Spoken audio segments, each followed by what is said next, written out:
London, 1848. The night air was crisp, carrying whispers of winter as carriages lined up before the Marchioness of Winfield's grand townhouse. Inside, candles by the hundreds cast their golden glow upon silk gowns and polished boots, upon jewels that had graced necks for generations and smiles that had broken hearts for just as long. Lady Lucasta Ashworth stood at the edge of the ballroom, her emerald dress catching the light with each breath she took. At 23, she was no longer the fresh-faced debutante who had stumbled through her first season. Time had gifted her with confidence, with wit sharp enough to cut through society's pretenses, and with a title, Duchess of Emberley, that commanded respect even if her heart remained untouched by the late Duke who had briefly claimed her hand. A widowed duchess at her age was both pitied and envied, freedom and fortune being rare companions for women of her station. "They say he's returned," Lady Penelope Brightwood whispered, appearing beside Lucasta with the practiced stealth of a gossip collector. "Your childhood companion, the one who vanished after I made a perfect fool of myself?" "Yes, I'm aware of the rumors." Lucasta's smile remained fixed, though something fluttered in her chest, a bird long caged, suddenly remembering its wings. The orchestra struck up a waltz, and conversation hushed momentarily as couples formed on the dance floor. Lucasta's eyes, however, were drawn to the entrance where a tall figure had appeared. Time itself seemed to slow. Arthur Blackwood, the Duke of Westmoreland, stood framed in the doorway like a painting come to life.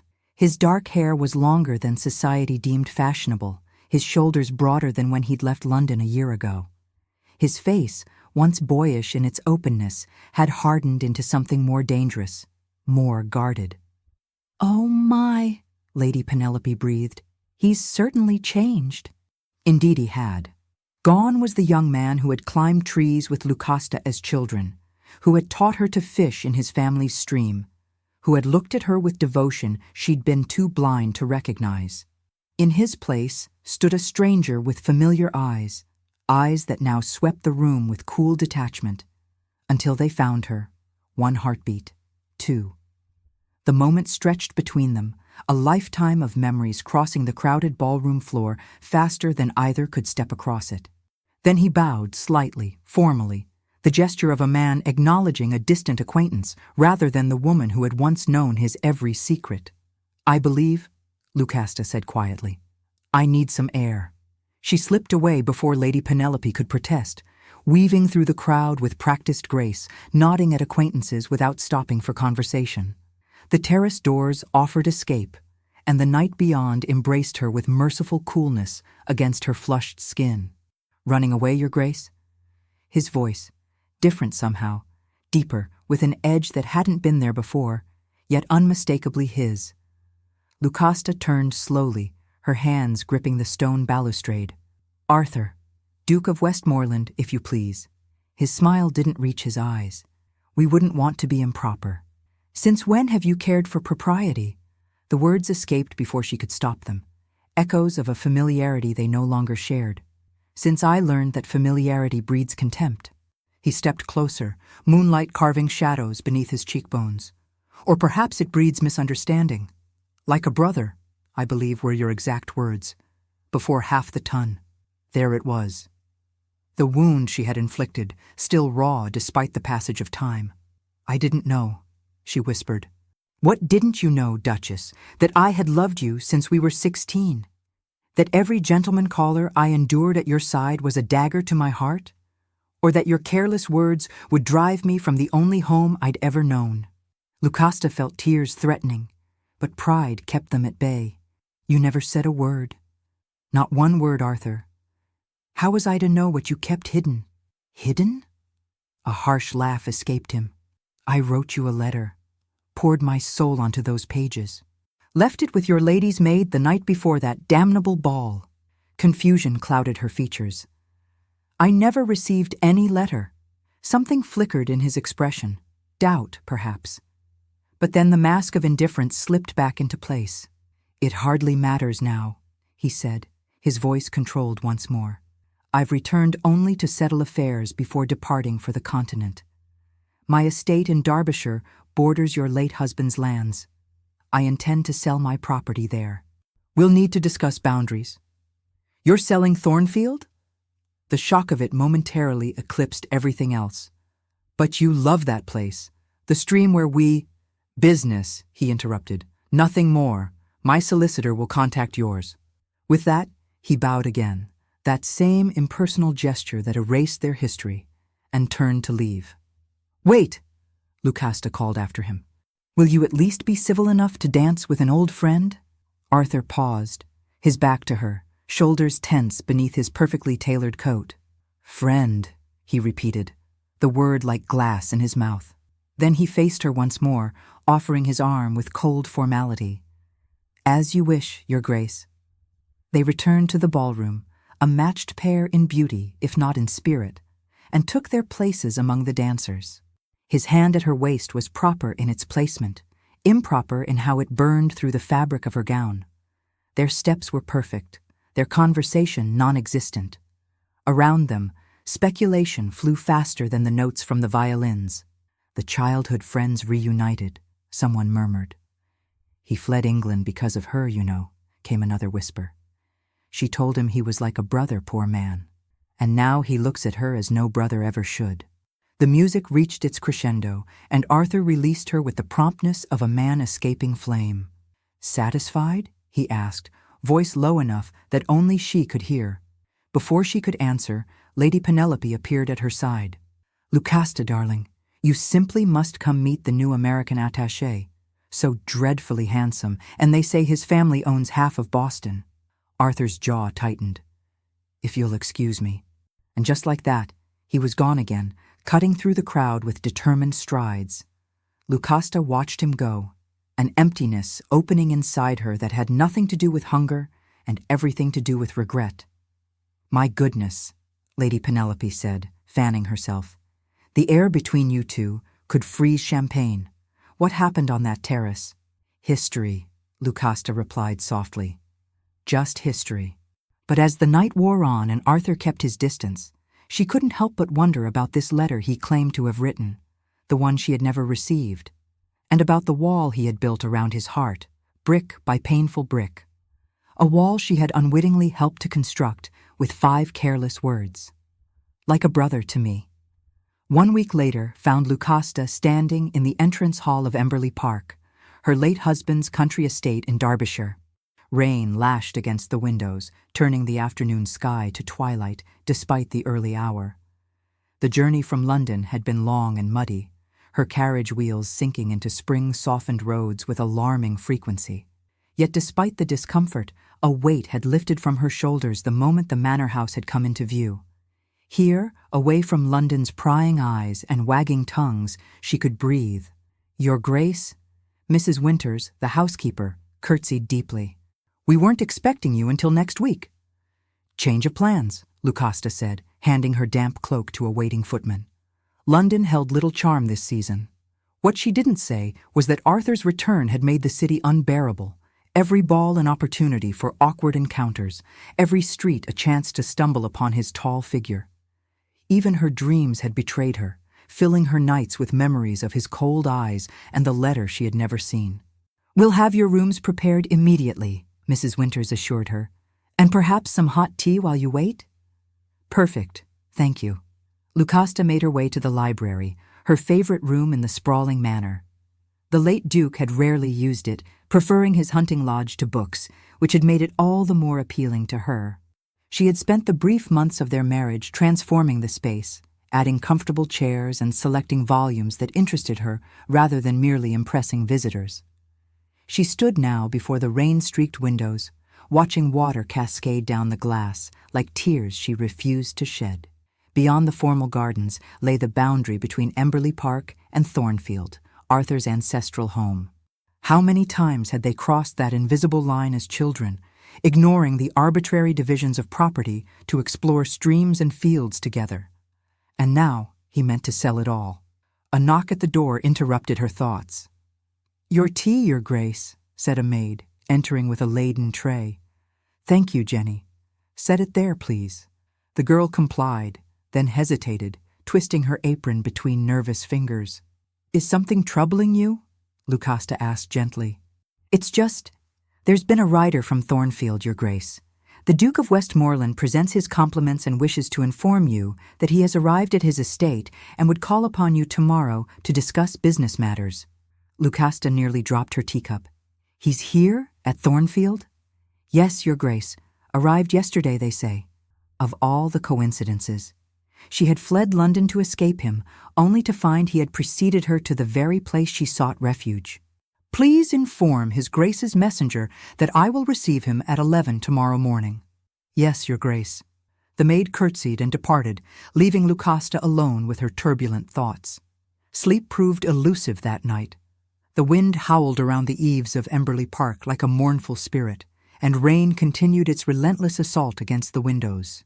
Lucasta tossed in her bed, pushing aside silken sheets that seemed determined to entangle her limbs, just as thoughts of Arthur entangled her mind. Morning brought pale sunlight and the cessation of rain, though puddles remained on the gravel drive like scattered mirrors reflecting the clearing sky. Lucasta dressed with unusual care, selecting a gown of deep blue that complemented her fair complexion and golden hair. Not for Arthur's benefit, she told herself firmly, but because a duchess should always present herself properly. At precisely 11 o'clock, the butler announced, His Grace, the Duke of Westmoreland. Arthur entered the morning room with measured steps, looking irritatingly handsome despite the mud that spattered his riding boots.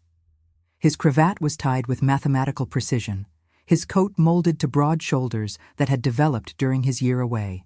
But it was his face that captured her attention, the familiar features now arranged in an expression of careful neutrality.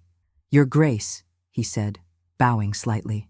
Your Grace, she returned, offering her hand. He took it briefly, his gloved fingers barely brushing against her skin before withdrawing. The formality of it stung more than she cared to admit. I trust your journey was comfortable, he asked, taking the seat she indicated.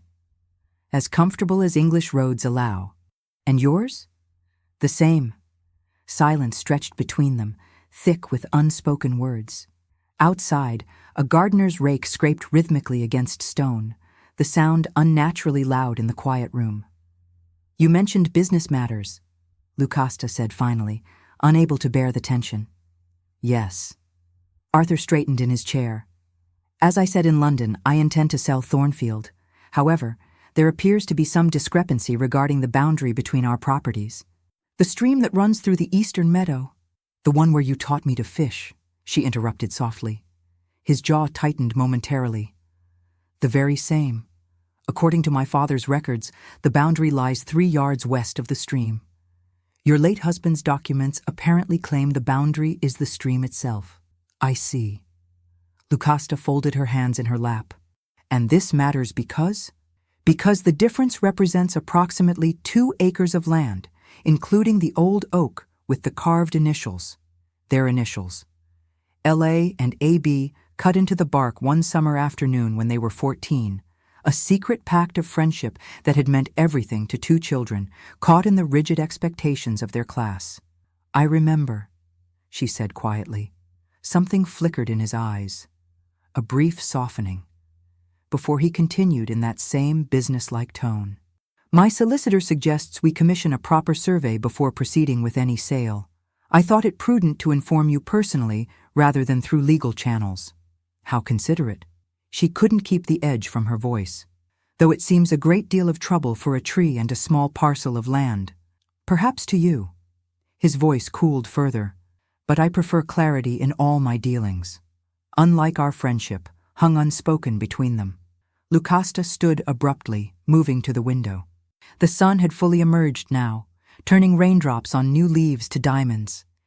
The land is yours, she said without turning. I care nothing for boundary disputes. Take the stream, take the tree. They hold no significance to me. A lie, but one her pride demanded. She heard him rise, his boots soft against the carpet. You always were a terrible liar, Lucy. The childhood nickname slipped out, seemingly against his will, for he immediately cleared his throat and reverted to formality. My apologies, Your Grace. That was inappropriate. Lucasta turned to face him, finding him closer than she'd expected. close enough to see the flecks of gold in his hazel eyes, to notice the tiny scar above his right eyebrow from when he'd fallen from that very oak they now discussed. "Why did you really come here, Arthur?" she asked quietly. "You could have sent your solicitor. You didn't need to face me again." For a moment, just a moment, his carefully constructed facade cracked, revealing a glimpse of the boy she had known, of the man she had hurt. "Perhaps I needed to see for myself that you were truly lost to me," he said, his voice low and rough. "That my feelings, foolish as they were, could finally be put to rest. And have they been?" His gaze dropped to her lips, then back to her eyes. No. The single word hung in the air between them, honest in a way their entire conversation had not been. Then, as if regretting his candor, he stepped back and reached for his hat. "The survey will proceed next week. I'll have the papers drawn up ceding the disputed territory to Thornfield. Good day, Your Grace."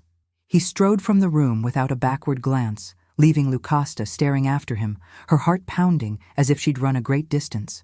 "Insufferable man," she murmured to the empty room, though whether she meant Arthur or herself, she couldn't quite say. Outside, thunder rumbled in the distance, promising more rain to come. Lucasta remained by the window long after Arthur's figure had disappeared down the drive, watching clouds gather once again over the hills that separated and connected their estates, and wondering about a letter she had never received. The next morning dawned clear and bright, the sky washed clean by yesterday's returning storms. Lucasta woke early, restlessness driving her from her bed before the household had fully stirred. "I'll be walking the grounds," she informed a surprised Mrs. Winters, who encountered her in the entrance hall already dressed in a simple morning gown and sturdy half-boots. "No need for breakfast just yet." "But, Your Grace—" "I'll return before the dew has even dried," Lucasta promised with a smile that brooked no argument. Outside, the world sparkled with renewal. Raindrops clung to every blade of grass, transforming the lawns into fields of diamonds under the rising sun. Birds called from budding branches, their songs a celebration of spring's definitive arrival after winter's reluctant departure. Lucasta breathed deeply, filling her lungs with air scented by wet earth and new growth.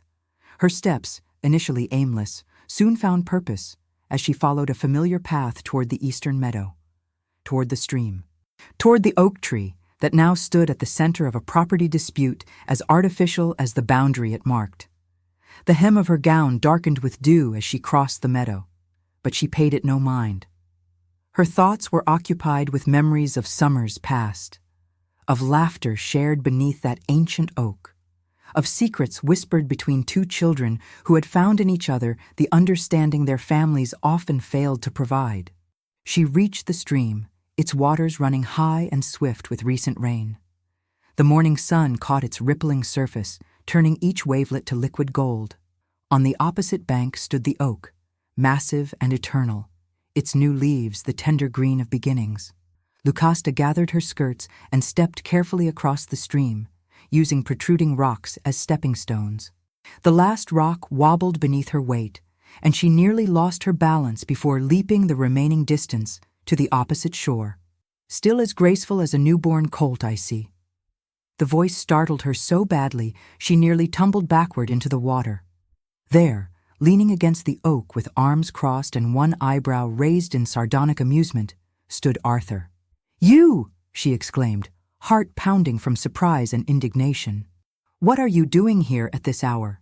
He wore riding clothes, his cravat loosened and hair slightly windblown. Unlike yesterday's formal attire, these clothes reminded her of the Arthur she had known, the one who preferred galloping across fields to strutting through ballrooms. "I might ask you the same question, considering you're trespassing on my land." His lips quirked upward, not quite a smile, but closer than anything she had seen since his return. "According to you, the boundary dispute remains unsettled," she countered, approaching the tree. "So this oak and I exist in a curious limbo of ownership." Limbo, indeed. His gaze followed her as she reached the tree and placed her hand against its rough bark. "Though I believe we established yesterday that you claim no attachment to this particular landmark." Heat rose to her cheeks. I may have spoken hastily. The Lucasta Ashworth I knew often did. There was no malice in his tone. If anything, a hint of the old fondness colored his words. Lucasta traced the bark with her fingertips, searching for and finding the carved initials nearly hidden by the tree's growth. We were so young when we did this. Arthur pushed away from the tree to stand beside her, his own fingers finding the weathered carving. For a moment, they both touched the initials, their hands inches apart. We were, he agreed softly, young enough to believe friendship was simple, wasn't it? She looked up at him, suddenly aware of how close they stood. Arthur, what happened to that letter you mentioned? The one you said you left with my lady's maid? His expression clouded. Miss Thompson, dark hair, rather pinched face? Yes, that was her. I dismissed her shortly after you left London, caught her stealing some of my mother's jewelry that I had inherited. Something flashed in Arthur's eyes. Did you indeed? How convenient that the bearer of my heart's confession should prove herself untrustworthy in other matters. What are you suggesting? Nothing. Everything. He ran a hand through his hair, disturbing it further. The letter contained everything I could never say aloud. My feelings for you, my hopes for us. When you declared me like a brother at the Countess of Fairmont's ball the following evening, I assumed you had read it and were letting me down gently before all of society. Lucasta felt as if the ground had shifted beneath her feet. I never saw any letter, Arthur. I swear it on my mother's memory. They stared at each other, years of misunderstanding suspended between them like the morning mist that still clung to shadowed places in the meadow. Would it have mattered? He asked finally, his voice rough. If you had read it, would your answer have been different? Before she could respond, a distant voice called her name. They both turned to see a servant at the edge of the meadow, waving to catch her attention. Your Grace, a messenger has arrived from London, most urgent, they say. The moment shattered like glass. Arthur stepped back, his expression closing once more. You should go, he said stiffly. Duty calls. Arthur, we'll speak again about the survey. Good day, Your Grace. He turned away, striding toward a horse she hadn't noticed grazing at the meadow's edge. In moments, he had mounted and galloped away, leaving her standing alone beneath the oak, her question unanswered. Would it have mattered? She didn't know. At 22, newly emerged from mourning for her father and caught in the whirlwind of her second season, would she have recognized the value of what Arthur offered? Or would she have been dazzled by the other suitors who had surrounded her, men with smooth words and practiced charm? Men like the Duke of Emberley, whose proposal she had accepted mere months after Arthur's departure. A decision made from practicality rather than passion. The servant called again, more urgently this time, and Lucasta reluctantly turned away from the oak. As she recrossed the stream, more carefully this time, she wondered what the messenger from London could want, and why the interruption felt like both a rescue and a curse. What she couldn't know was that the message waiting at Emberley Park would change everything, would force her and Arthur to confront not only their past, but their future as well. A future neither of them had dared to imagine since that fateful night when 5 words had severed what a lifetime had built. Like a brother to me. The urgent message from London proved less dramatic than its delivery suggested. Lady Penelope Brightwood, Lucasta's self-appointed social guardian, had written in a flurry of exclamation points and underlined phrases to inform her that the Duke of Westmoreland's sudden departure from town had set tongues wagging. As if I weren't aware, Lucasta muttered, tossing the letter onto her writing desk. Lady Penelope's breathless account continued for 3 pages, detailing various theories circulating through drawing rooms and club rooms alike. Arthur had left to escape a gambling debt. Arthur had fought a duel over a married woman. Arthur had received word that Lucasta had gone to Derbyshire and followed in hot pursuit. The last speculation, unfortunately closest to the truth, made Lucasta wince. The letter's postscript, however, contained information that gave her pause. Dearest, did you know that horrid Thompson woman who once served as your lady's maid is now employed by the Countess of Shrewsbury? I glimpsed her at their townhouse yesterday and nearly collapsed from shock. After what she did, one would think no respectable household would have her. Miss Thompson, the very maid who had supposedly received Arthur's letter. Lucasta stared out the window, watching clouds drift across the spring sky as pieces of a puzzle began shifting in her mind. If Miss Thompson had indeed stolen her mother's jewelry, what else might she have taken? A letter, perhaps. A letter that could have changed the course of 2 lives? A knock at the door interrupted her thoughts. "Enter," she called, turning from the window. Mrs. Winters appeared, looking uncharacteristically flustered. "Forgive the intrusion, Your Grace, but there's been an accident at the boundary survey. The Duke of Westmoreland's steward sent word—" "An accident?" Lucasta was on her feet before she realized she had moved. "Is Arthur hurt?" The housekeeper's expression softened at the naked concern in her mistress's voice. "Not seriously, Your Grace. It seems His Grace was observing the surveyors when the bank gave way near the stream. He's suffered a sprained ankle, but insisted on returning to Thornfield rather than accepting assistance here." "Stubborn man," Lucasta muttered, relief making her lightheaded. "When did this happen?" "Not an hour ago, Your Grace. The steward thought you should be informed, as it occurred on what may be your land." A sprained ankle. Painful, but not life-threatening. Yet the thought of Arthur injured, perhaps unable to ride or walk comfortably, stirred something protective in Lucasta's chest. "Have the kitchen prepare a basket," she decided suddenly. "Healing salves, some of that blackberry cordial, and whatever cook planned for our dinner. Enough for 2. I'll deliver it myself." "Your Grace?" Mrs. Winters looked scandalized. "Surely a servant could—" "Mrs. Winters," Lucasta interrupted gently, "the Duke and I have known each other since childhood. Propriety will survive my checking on an injured neighbor." The housekeeper's pursed lips suggested she disagreed, but she curtsied nonetheless. "As you wish, Your Grace. I'll have the carriage prepared." "No need. I'll take the small gig. I can drive myself." This earned her another look of disapproval, but Lucasta had spent a year as the Duchess of Emberley, a year establishing that while she respected tradition, she was not bound by its every dictate. Being widowed at 22 had granted her freedoms few women of her station enjoyed, and she had no intention of surrendering them to arbitrary rules of conduct. An hour later, she guided the gig up the drive to Thornfield, the basket of provisions secured beside her. The house rose before her, smaller than Emberley Park, but possessed of a warmth her late husband's mansion lacked. Ivy cloaked portions of the gray stone walls, and flowers already bloomed in beds flanking the entrance. A footman hurried down the steps as she drew the horse to a halt. "Your Grace," he said, clearly surprised by the arrival of a duchess driving herself. "We weren't expecting visitors." "I've come to inquire after the Duke's health," Lucasta said, allowing him to assist her from the gig. "I understand he suffered an injury this morning." "Yes, Your Grace. His Grace is in the library, but—" "Thank you. I know the way." She swept past the startled servant, basket in hand, moving through the entrance hall with the confidence of one who had played hide-and-seek in these rooms as a child. Thornfield had changed little since those days. The same ancestral portraits lined the walls. The same Turkish carpet runner covered the main staircase.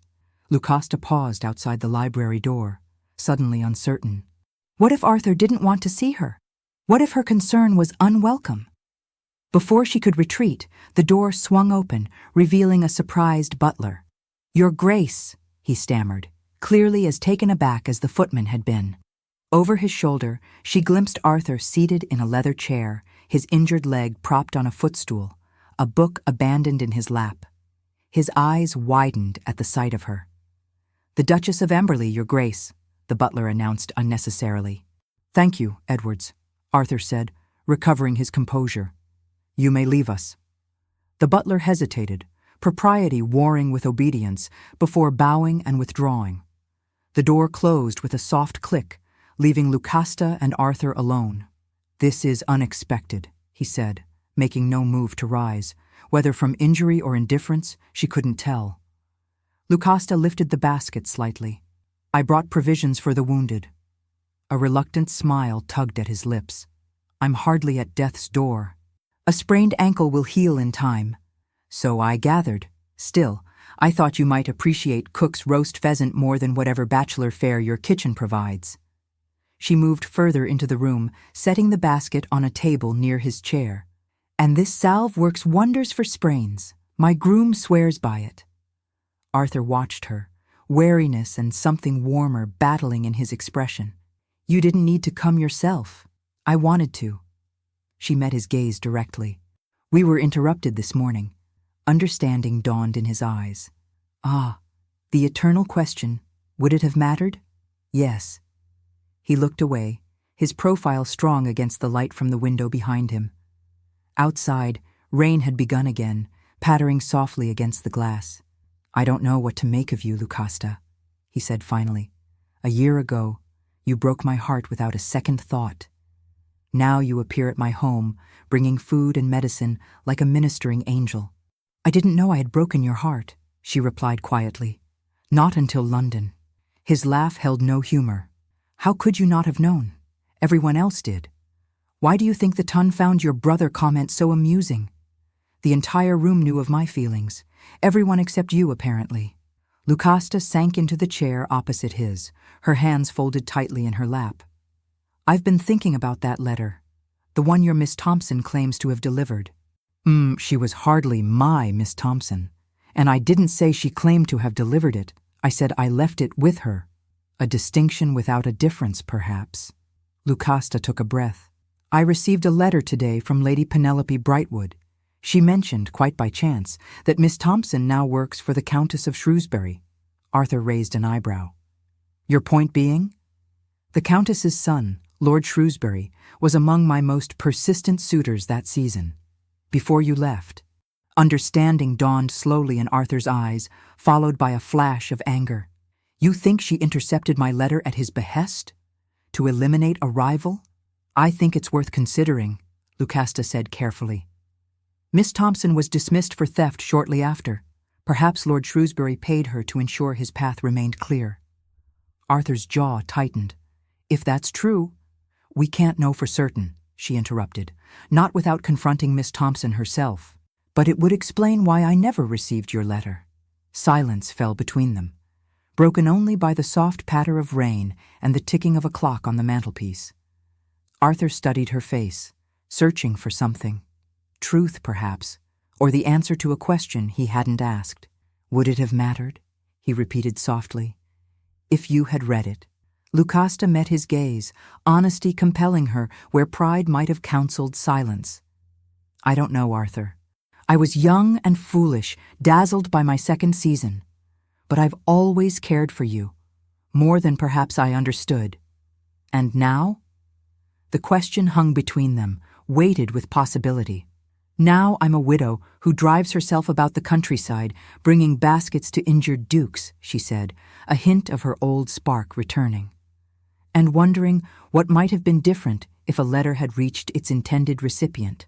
Something softened in his expression. "Lucy!" A crash of thunder interrupted whatever he might have said, so loud and sudden that Lucasta jumped in her seat. The rain, gentle moments before, now lashed against the windows with renewed fury. "It appears the weather has decided your visit will be extended," Arthur observed dryly. As if to confirm his words, the library door opened to admit the butler, looking concerned. "Begging your pardon, Your Grace, but there's a fierce storm blown up. The grooms say it wouldn't be safe for Her Grace to return to Emberley Park until it passes." Lucasta felt heat rise to her cheeks. Stranded at Thornfield, alone with Arthur, society would have a collective apoplexy if word got out. "Thank you, Edwards," Arthur said calmly. "Please inform Cook that the Duchess will join me for dinner, and have Thornfield's gig prepared to return Her Grace when the weather permits. I won't risk her safety with her own lighter vehicle." "Very good, Your Grace." The butler withdrew, leaving them once more in privacy. "Well," Lucasta said, smoothing her skirts to hide her discomfort, "it seems we have time to continue our conversation. Though perhaps we might start with that pheasant instead of old wounds." Arthur's smile, when it finally came, transformed his face, reminding her of the boy she had climbed trees with, the young man who had taught her to fish in the stream that now formed their disputed boundary. "An excellent suggestion, Your Grace," he said, reaching for the bell to summon a servant. Though I warn you, old wounds and present company may prove a volatile combination. I've never feared a storm, Arthur, she replied softly. Not even ones of our own making. Outside, lightning split the sky, illuminating the library in a flash of silver white. In that frozen moment, their eyes met, and something electric passed between them that had nothing to do with the tempest beyond the windows and everything to do with the one brewing in their hearts. Dinner was served in the small dining room rather than the formal one, a concession to Arthur's injury and the unexpected nature of their shared meal. Candles flickered in silver holders, casting warm light over the table as rain continued its assault against the windows. "Your cook has outdone herself," Arthur commented, sampling the pheasant Lucasta had brought. "My compliments to Emberley Park's kitchen." "I'll pass them along," she replied, taking a sip of wine. "Though I'm surprised you noticed, given how little you've eaten." A smile quirked his lips. "You always did monitor my plate. Even as children, you'd scold me for not finishing my vegetables." "Someone had to. Your mother was too gentle to insist." Mention of the late Duchess of Westmoreland brought a shadow to Arthur's eyes. "She would have liked to see you again. She always spoke fondly of you, even after I hurt you," Lucasta finished quietly. "I'm sorry for that, Arthur, truly. Whether I received your letter or not, I should have been more careful with your feelings." He studied her across the flickering candlelight. "You couldn't have known. I kept my heart well hidden, or thought I did. Not well enough, apparently, if the entire ton was aware." "The ton sees what it wishes to see," Arthur said dismissively. "They created a romantic tragedy where perhaps none existed." Lucasta set down her fork, appetite suddenly diminished. "Is that what you believe? That there was no tragedy in our estrangement?" Thunder rumbled, closer now, as if the heavens themselves awaited his answer. "I believe," he said carefully, "that we each followed the paths set before us. You married Emberley. I traveled abroad. Life continued." What a bloodless assessment. She couldn't keep the hurt from her voice. "Was it really so simple to forget our friendship?" "Nothing about it was simple, Lucasta." His voice roughened. "Do you know what I did after I left England? Where I went?" She shook her head. "Italy first. I thought distance might dull the pain." He laughed shortly. "It didn't. Then Greece, Turkey, Egypt, as if ancient civilizations might provide perspective on my thoroughly modern heartache. I even considered India before news reached me of my father's declining health. I didn't know," she whispered, "about your father, about any of it. One day you were there, the next gone, with only rumors to explain your absence." Arthur pushed his plate aside, his gaze never leaving her face. "And what of you? Was your marriage to Emberley the love match society proclaimed?" The question struck like lightning, unexpected and illuminating. In its glare, Lucasta saw the truth she had carefully avoided examining. "No," she admitted. "He was kind in his way, respectful. But there was no great passion between us."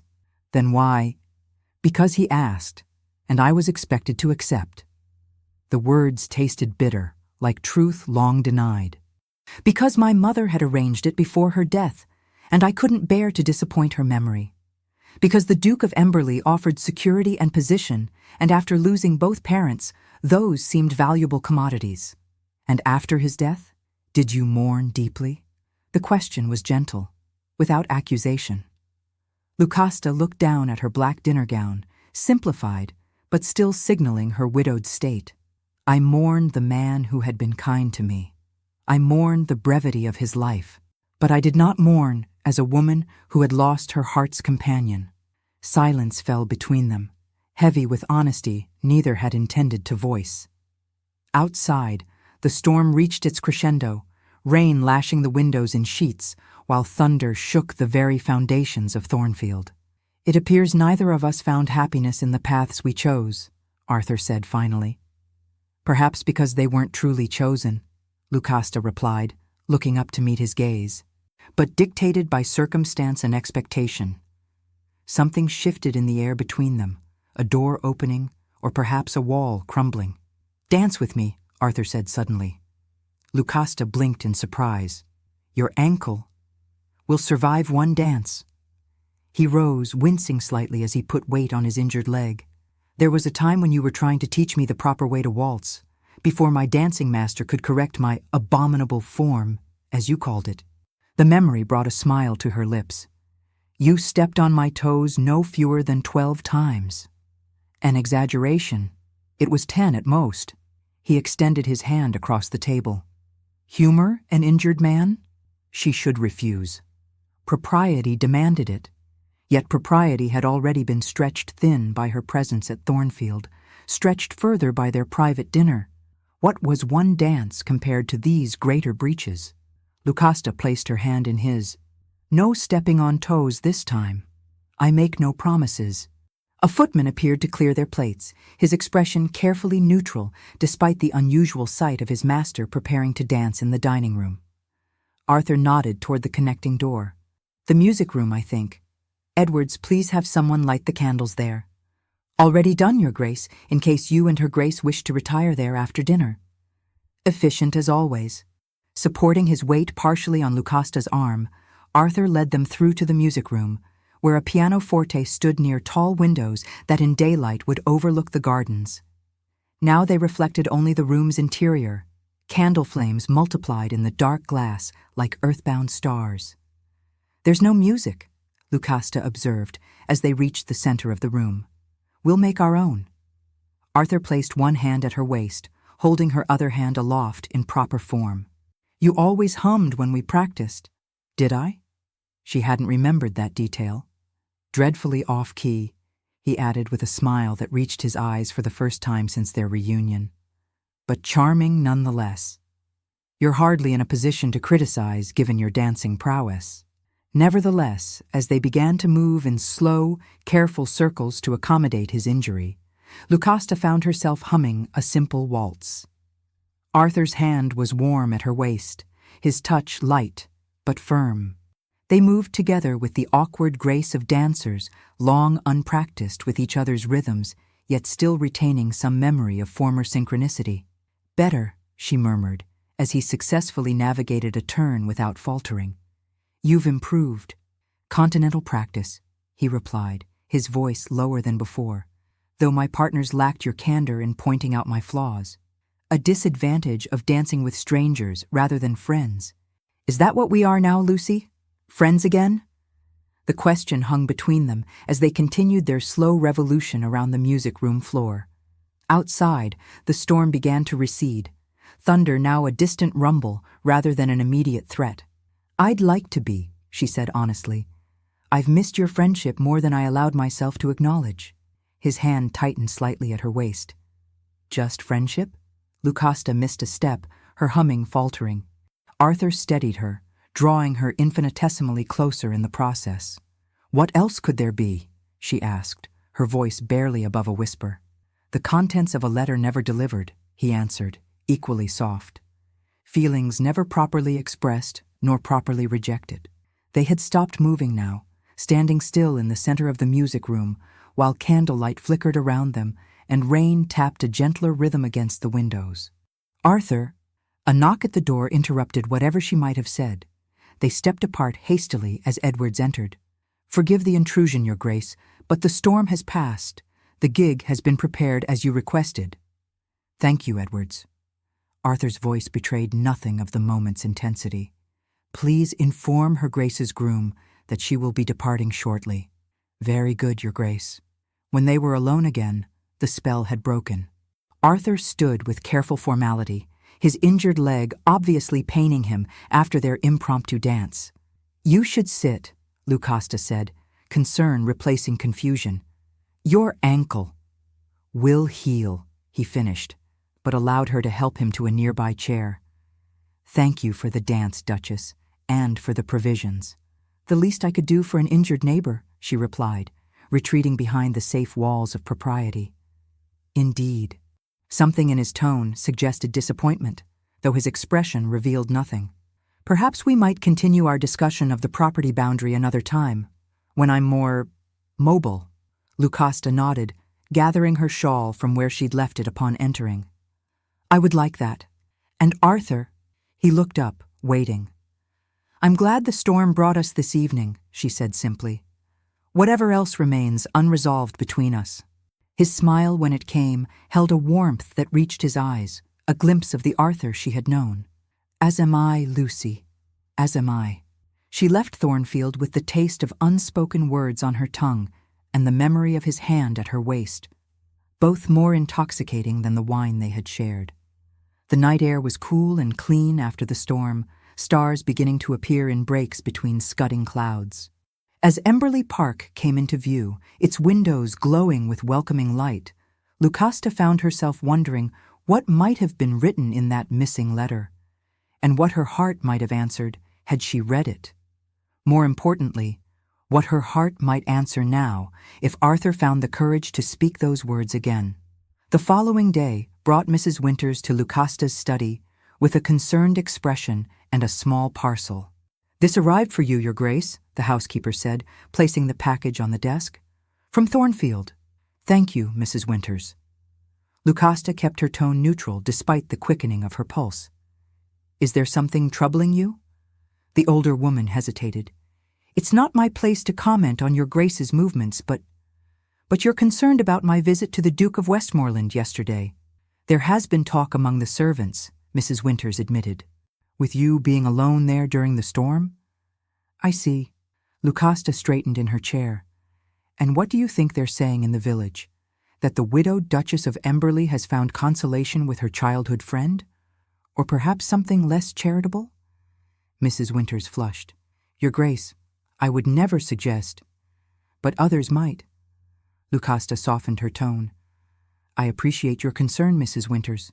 Truly. But I am a grown woman who has already navigated the complexities of marriage and widowhood. A simple visit to an injured neighbor hardly warrants scandal." "Of course, Your Grace."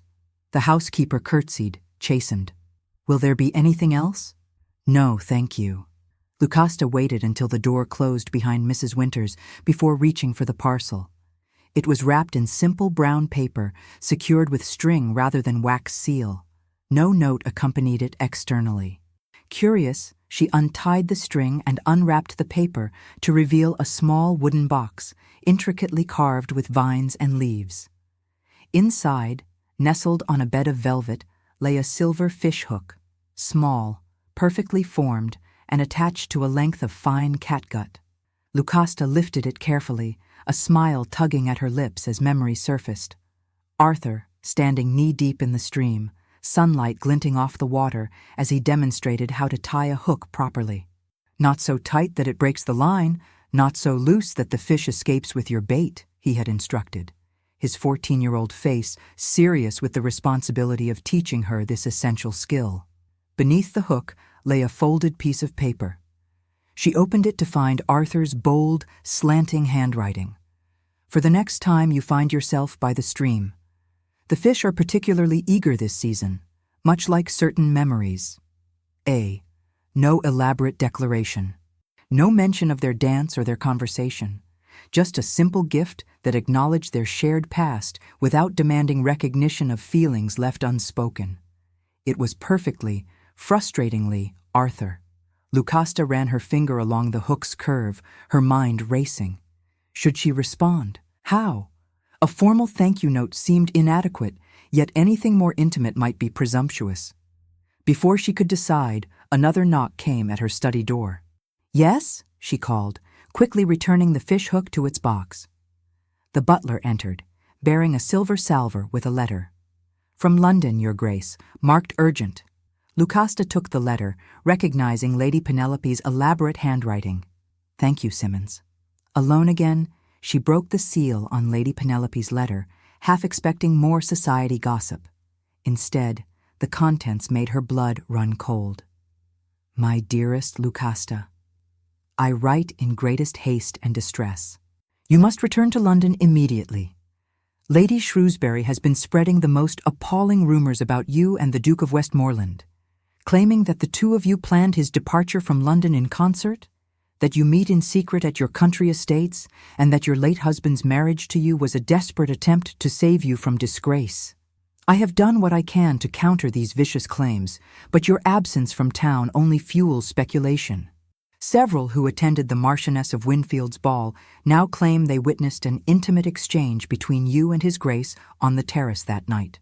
Most disturbing of all, I have learned that Miss Thompson, yes, your former lady's maid now in Shrewsbury's household, has been displaying what she claims is a love letter from the Duke to you, dated before your marriage to Emberley.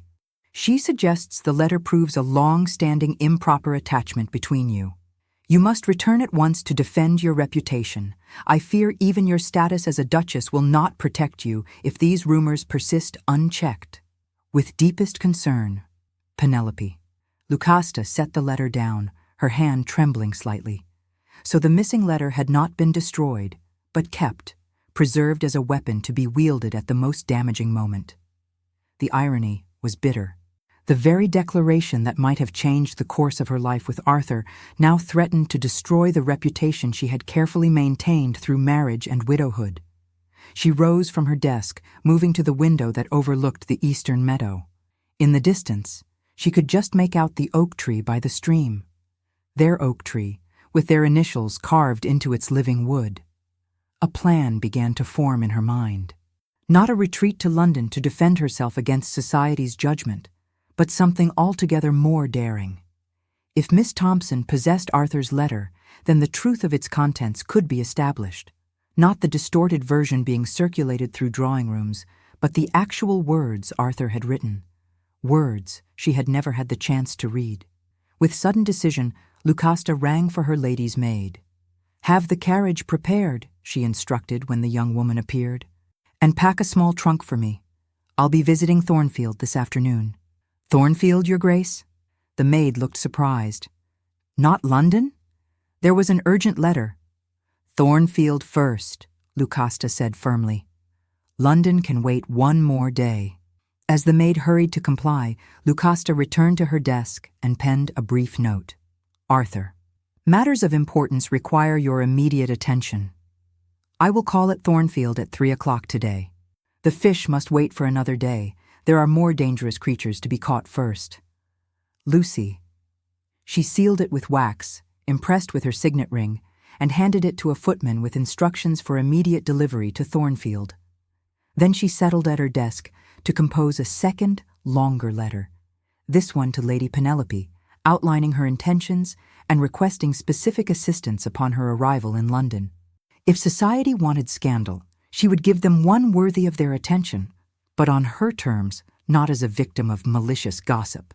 By the time the carriage was ready, Lucasta had changed into one of her finest day dresses, a deep green silk that highlighted her golden hair and fair complexion.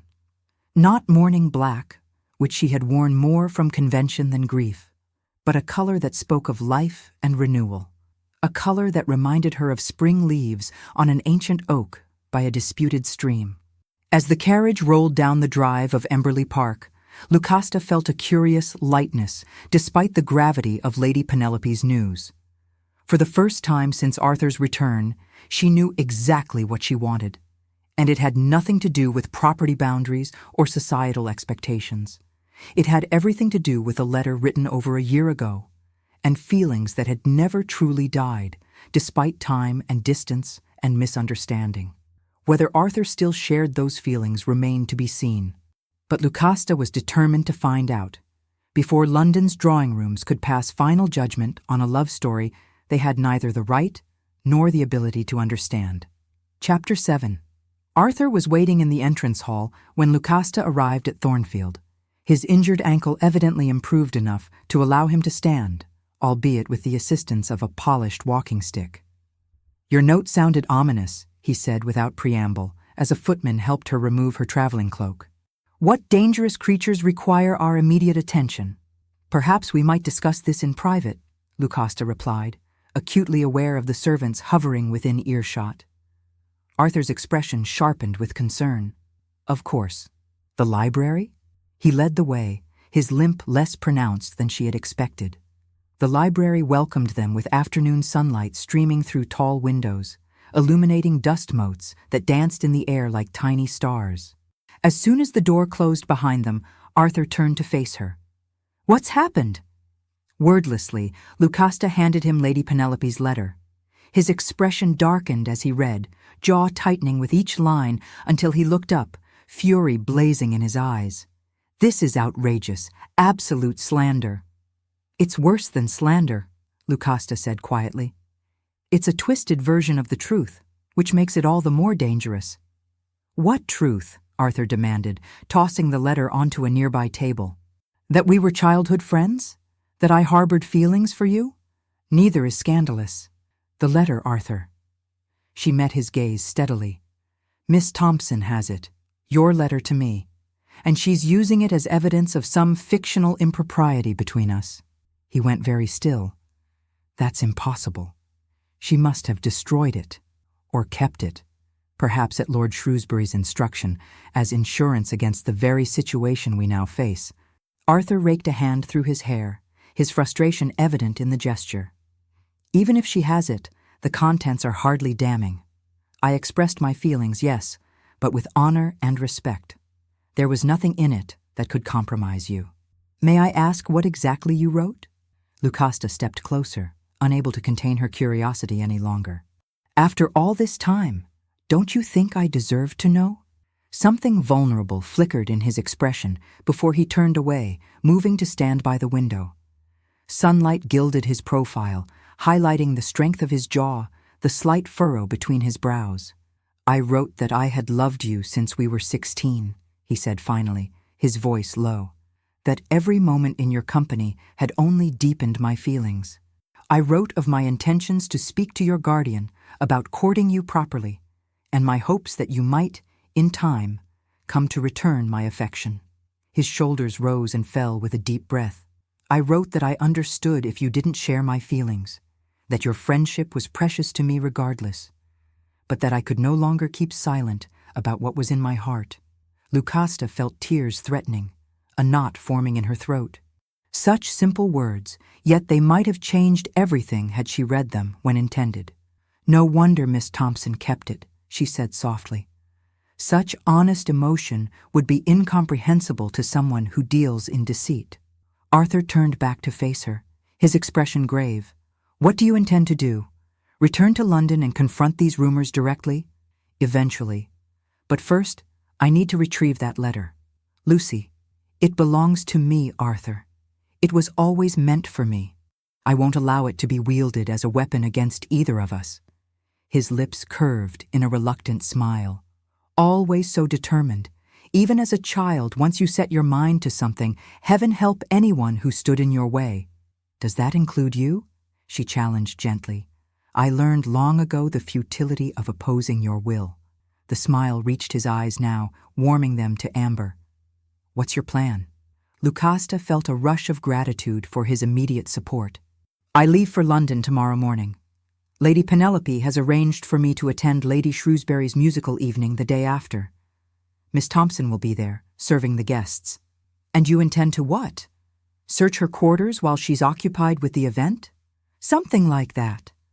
Lucasta smoothed her skirts, avoiding his gaze. "I haven't quite worked out the details." Arthur's laugh was unexpected, a rich sound that filled the library with memories of easier days. "In other words, you plan to improvise a burglary of a countess's household." "Brilliant." Heat rose to her cheeks. "Do you have a better suggestion?" "As a matter of fact, I do." He moved toward her, his walking stick tapping softly against the carpet. "I'll accompany you to London. Arthur, you needn't. If we are to be slandered together, we might as well defend ourselves together." His tone brooked no argument. "Besides, I have unfinished business with Lord Shrewsbury if he's indeed behind this mischief." Lucasta studied his face, seeing in it the determination that mirrored her own. "What of your ankle? And Thornfield?" "My ankle improves daily. As for Thornfield," he gestured dismissively, "my steward is perfectly capable of overseeing matters in my absence. The property boundary dispute can wait." Something warm unfurled in Lucasta's chest, a feeling of not being alone, of having an ally in the coming battle. It had been so long since she had felt that particular security.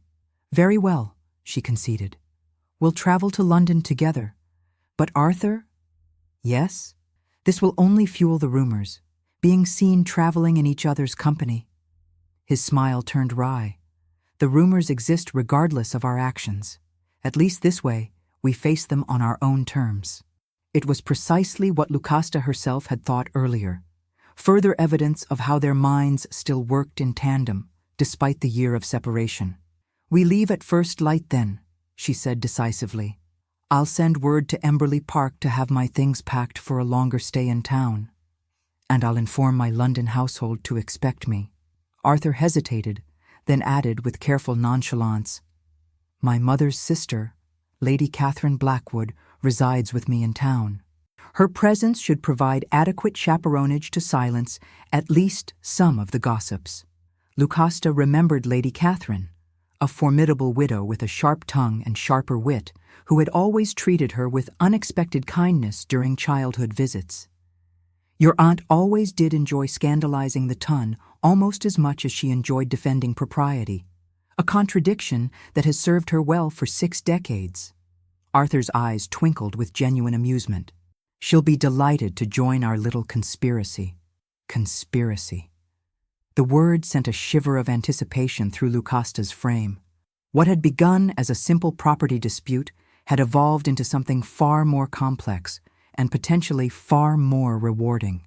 "Then it's settled," she said, extending her hand as if to seal their pact. "Tomorrow we beard the lions in their den." Arthur took her hand, but instead of shaking it, he raised it to his lips, pressing a kiss to her knuckles in a gesture both courtly and intimate. Together, the simple word and the warmth of his lips against her skin kindled something in Lucasta's chest that had lain dormant far too long. Not merely the excitement of confronting society's judgment, but the deeper thrill of doing so with Arthur at her side, just as they had faced childhood adventures, hand in hand against the world. As she departed Thornfield, the afternoon sun gilding the ancient oak by the stream in the distance, Lucasta felt a sense of rightness that had eluded her since Arthur's departure a year ago. Whatever awaited them in London, scandal, redemption, or something yet undefined, they would face it as they should have all along, together. The journey to London passed more quickly than Lucasta had anticipated, filled as it was with strategy and reminiscence in equal measure.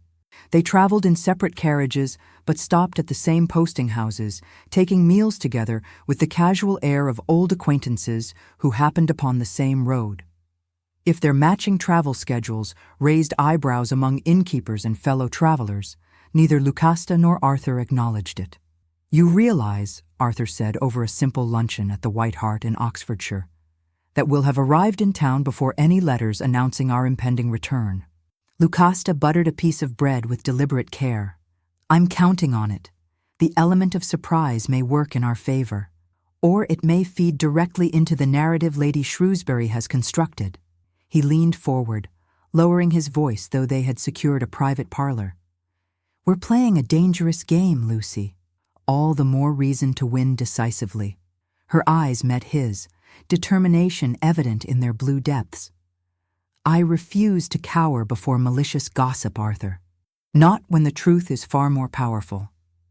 A smile tugged at his lips. And what truth would that be, exactly? The question hung between them, ostensibly about their strategy, but layered with deeper meaning. What truth indeed? That they had been childhood friends? That undelivered letters and misunderstandings had separated them? Or something more profound?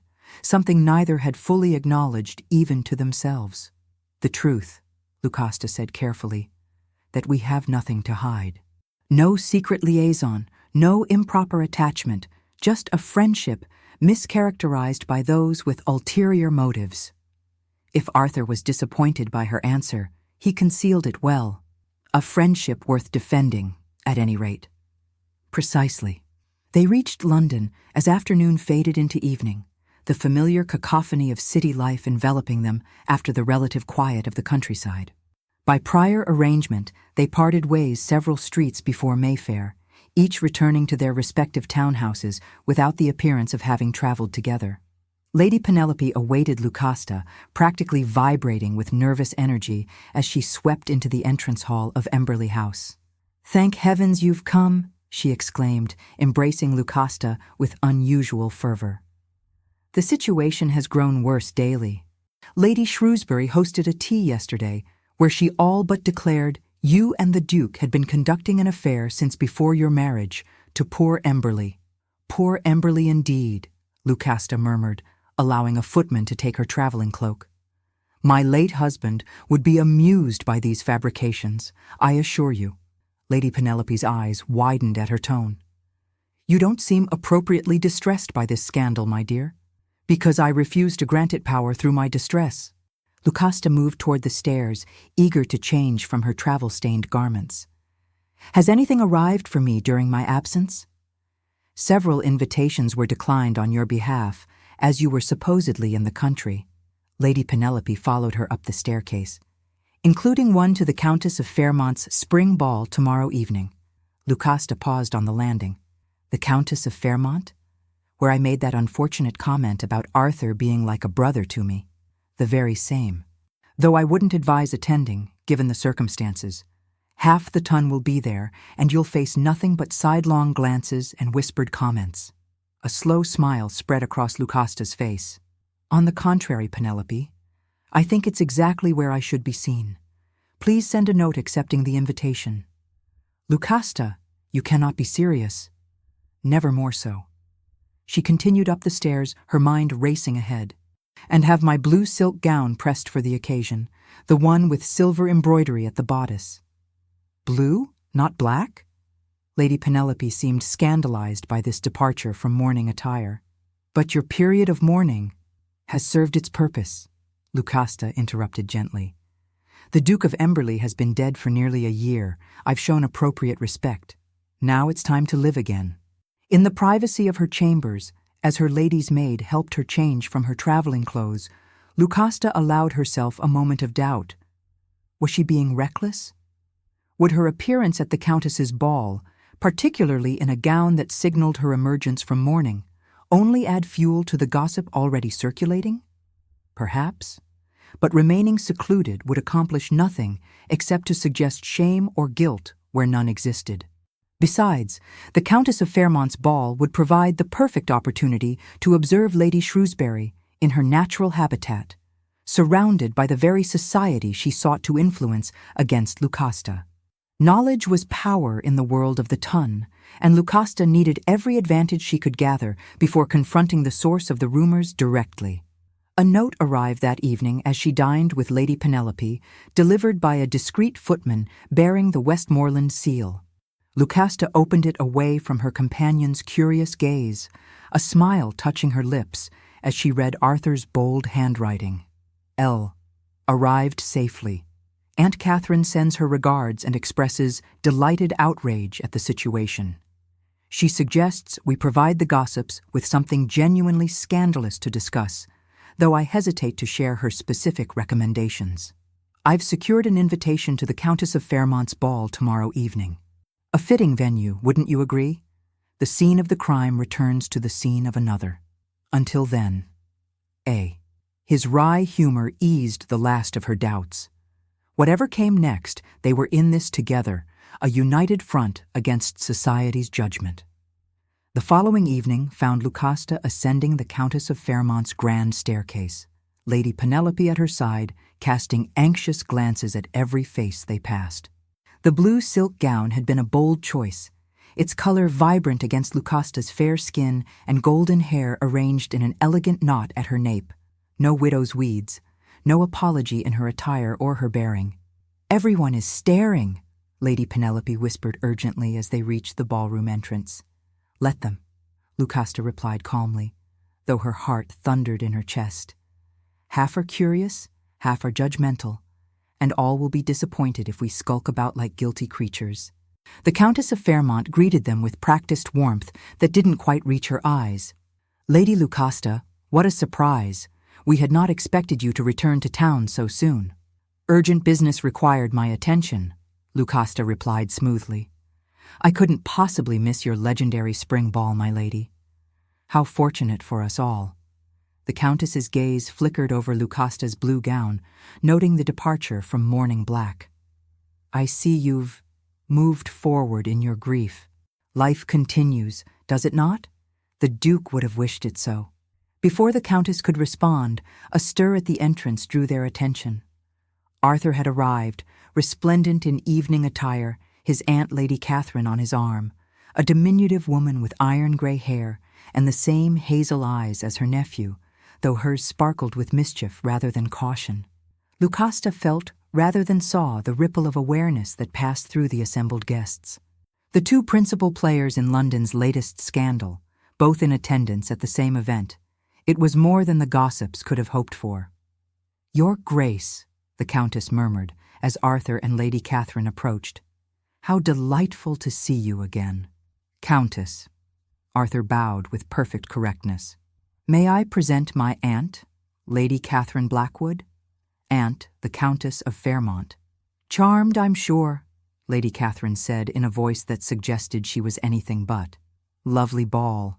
Almost as lovely as the expressions on everyone's faces at our arrival. One would think they'd never seen a duke and his aunt enter a room before."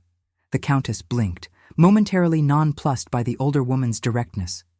"Yes, well, we're honored by your presence, Lady Catherine. It's been some time since you graced a society event." "I find most of them tedious beyond endurance," Lady Catherine replied cheerfully. "But when Arthur mentioned this particular ball, I simply couldn't resist. So many familiar faces.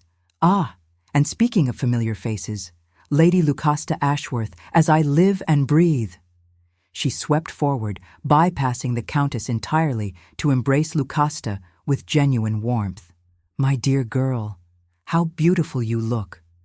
Blue is far more becoming on you than that dreadful black." "Aunt Catherine," Lucasta returned the embrace with equal affection. "It's been far too long." "Indeed it has. Arthur, don't just stand there like a statue. Greet Lady Lucasta properly." Arthur stepped forward, taking Lucasta's hand and bowing over it with formal correctness. "Your Grace, you look well. As do you, Your Grace." She met his gaze steadily, aware of dozens of pairs of eyes watching their exchange. "Your ankle seems improved. Fresh air and good company are excellent medicine, I find." A hint of a smile played at the corners of his mouth. Lady Catherine snorted inelegantly. "Good Lord, listen to you two. Your Grace this and Your Grace that. As if you hadn't spent half your childhoods climbing trees and getting muddy together. Arthur, ask the girl to dance before I expire from boredom." "Aunt Catherine," Arthur murmured, a warning note in his voice. "Well, what are you waiting for? The lady is no longer in mourning, as her gown clearly indicates, and you're perfectly capable of navigating a quadrille with that ankle of yours." Lady Penelope made a small, distressed sound beside Lucasta, while the Countess observed the exchange with poorly disguised fascination. Arthur's gaze never left Lucasta's face. If her Grace would honor me? The moment stretched between them, weighted with significance. To dance together would be to face society's judgment head-on, to neither hide from the rumors nor give them credence through excessive caution. "I would be delighted," Lucasta said clearly, placing her hand on his offered arm. As he led her toward the dance floor, she was acutely aware of the whispers that followed them, the speculative glances, the hastily concealed smirks. "Your aunt is a force of nature," she murmured, as they took their places for the quadrille. "A hurricane in human form," Arthur agreed, his lips quirking. "She's enjoying this immensely, I'm afraid. Nothing pleases her more than watching society twist itself into knots over perceived impropriety, while she herself remains above reproach due to her age and status." "Precisely." His hand clasped hers as the music began, the touch sending a current of warmth up her arm. "Are you ready for this, Lucy? Once we dance together, there's no turning back from whatever narrative the ton constructs around us." Lucasta met his gaze, finding in his hazel eyes the same steady strength she had always known. "I stopped running the moment I received Lady Penelope's letter. Let them talk, Arthur. We know the truth." The dance brought them together and apart in the pattern of the quadrille, their movements perfectly synchronized despite the year of separation. It was like their improvised waltz at Thornfield, awkward at first, then increasingly fluid as old rhythms reasserted themselves. From across the room, Lucasta spotted Lady Shrewsbury watching them, her face a mask of calculated disapproval. Beside her stood a tall man with cold eyes and a thin mouth. Lord Shrewsbury, she presumed, the rejected suitor who may have orchestrated this entire situation. "Lady Shrewsbury is observing us," she murmured, when the dance brought them close again. "And a gentleman I believe to be her son." Arthur's jaw tightened momentarily. "I see them. Shrewsbury looks far from pleased at our public appearance together." "Good," Lucasta said with uncharacteristic fierceness. "Let him understand that we will not be cowed by his machinations." The dance ended, and Arthur bowed over her hand once more. "Meet me on the terrace in 10 minutes, he said quietly. "The very one where we spoke the night of my return. Arthur, trust me, Lucy." With that cryptic request, he escorted her back to Lady Penelope and his aunt before disappearing into the crowd. 10 minutes stretched interminably as Lucasta fielded pointed comments disguised as pleasantries from various acquaintances. Lady Catherine proved an unexpected ally, deflecting the most impertinent remarks with razor-sharp wit that left would-be gossips retreating in confusion. "Go," the older woman whispered eventually, giving Lucasta a gentle nudge. "I'll keep your watchdog occupied." She nodded toward Lady Penelope, who was deep in conversation with a baroness of similar nervous disposition. Slipping away proved easier than Lucasta had anticipated. The ballroom had grown crowded and warm, providing perfect cover for her quiet exit through the French doors that led to the terrace. The night air embraced her, cool and fresh after the stuffiness inside. Stars glittered overhead, distant and indifferent to human concerns. At the far end of the terrace, a familiar figure waited in shadow. "You came," Arthur said as she approached. "You asked me to trust you," she replied simply. "I do." He stepped closer, his face partially illuminated by light spilling from the ballroom windows. "I've been thinking about what you said, about retrieving the letter from Miss Thompson. And it's unnecessarily complicated, not to mention potentially dangerous for you." His voice was low, urgent. "There's a simpler solution." Lucasta raised an eyebrow. "I'm listening. We give them a new story, one so compelling it renders the old rumors obsolete." "What did you have in mind?" Arthur took a deep breath, as if gathering courage. "Marry me, Lucy." The world seemed to still around them, the sounds of the ball fading to a distant murmur as Lucasta stared at him in shock. "I beg your pardon?" "Marry me," he repeated, more firmly this time. "Not to silence gossip or for convenience, but because it's what I wanted to ask you a year ago in that damned letter. Because despite everything, my feelings haven't changed." He stepped closer still, close enough that she could see the vulnerability in his eyes, the tension in his jaw. "I love you, Lucy. I have since we were 16. If you don't share those feelings, I'll understand, and we'll find another way to address the current situation. But if there's any chance at all that you might someday return my affection, I'm asking you to take a leap of faith with me." Lucasta felt her heart thundering against her ribs. Emotions she had kept carefully contained for so long, threatening to overflow. "Arthur, this is madness. We've only just renewed our friendship." "A friendship built on 20 years of knowing each other," he countered. "Of understanding each other in ways no one else does." "Society will say you married me to cover a scandal." "Society can go hang." A spark of the old Arthur, defiant, passionate, flashed in his eyes. "I'm not asking for an immediate answer. Just consider it. Please." Before she could respond, the terrace doors opened wider, spilling more light and the unmistakable figure of Lord Shrewsbury onto the stone expanse. "Well, well," he drawled, his voice carrying in the night air. The Duke of Westmoreland and the Duchess of Emberley, meeting in secret yet again. How predictable. Arthur turned to face the newcomer, his posture shifting subtly from suppliant to protector as he partially blocked Lucasta from Shrewsbury's view. "There's nothing secret about standing on a terrace at a ball to which we were both invited, Shrewsbury," he said coolly, "though your interest in our movements is noted and concerning." The other man's smile didn't reach his eyes, merely observing what everyone else has already noted. "Your unusual attachment to the Duchess long predates her widowhood, does it not? Our friendship spans most of our lives, Lucasta interjected, stepping forward to stand beside Arthur rather than behind him. As you well know. Friendship, Shrewsbury repeated skeptically. Is that what you call it? My mother's lady's maid tells a different story. Your mother's lady's maid is a thief and a liar, Lucasta said, her voice steady despite the anger coursing through her. And I suspect you know that better than anyone, my lord. Shrewsbury's eyes narrowed. Careful, your grace. Slander is a serious accusation. As is theft, Arthur cut in. Particularly the theft of private correspondence. I haven't the faintest idea what you're talking about. But Shrewsbury's expression suggested otherwise. A flicker of calculation crossed his features before the mask of aristocratic boredom returned. I think you do, Lucasta said quietly. Just as I think you orchestrated this entire situation, the rumors, the scandal, all of it. The question is why? What possible benefit could you derive from damaging my reputation or the Duke's? Shrewsbury's smile turned cold. Perhaps I simply enjoy watching the mighty fall. You rejected my suit rather publicly, if you recall. And this is your response? How extraordinarily petty of you. Her dismissive tone struck home. Shrewsbury's face flushed with anger. You'll regret that arrogance, your grace.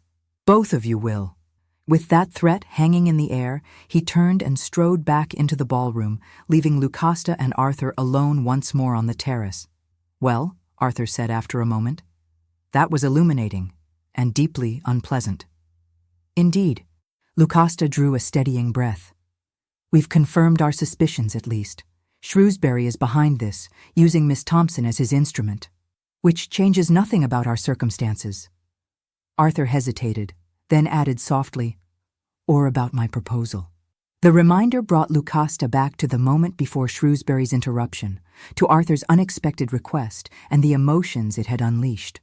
Arthur, she began, but he held up a hand. No answer now. Think on it, that's all I ask. He offered his arm with formal correctness. We should return to the ball before our absence causes further speculation.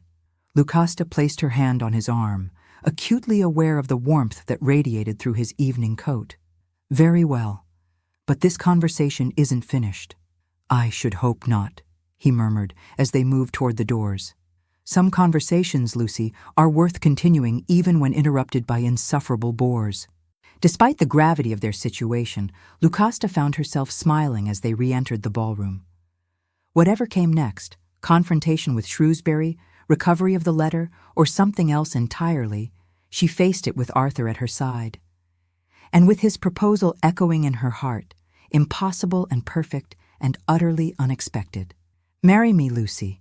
3 simple words that somehow outweighed all the society gossip in London. The morning after the Countess of Fairmont's ball brought Lady Penelope to Lucasta's breakfast room in a state of high agitation, clutching a folded newspaper. Have you seen this? She demanded without preamble, slapping the paper down beside Lucasta's teacup. It's absolutely unconscionable. Lucasta calmly buttered a piece of toast before picking up the paper. It was a society gossip sheet. Not one of the reputable newspapers, but the kind of publication that thrived on scandal and innuendo. Her own name leapt out at her from the page, alongside Arthur's.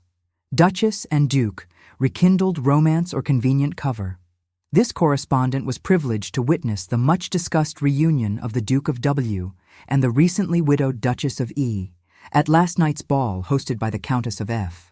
Sources close to both parties suggest their childhood friendship may have blossomed into something more scandalous long before the Duchess's convenient marriage to the late Duke of E., who, it must be noted, was some 30 years her senior and reportedly in poor health even at the time of their nuptials. The couple was observed dancing together with marked familiarity and later retiring to the terrace for a private tête-à-tête, much as they did at the Marchioness of W's ball some weeks ago. One cannot help but wonder what secrets passed between them in these moments away from society's watchful eye.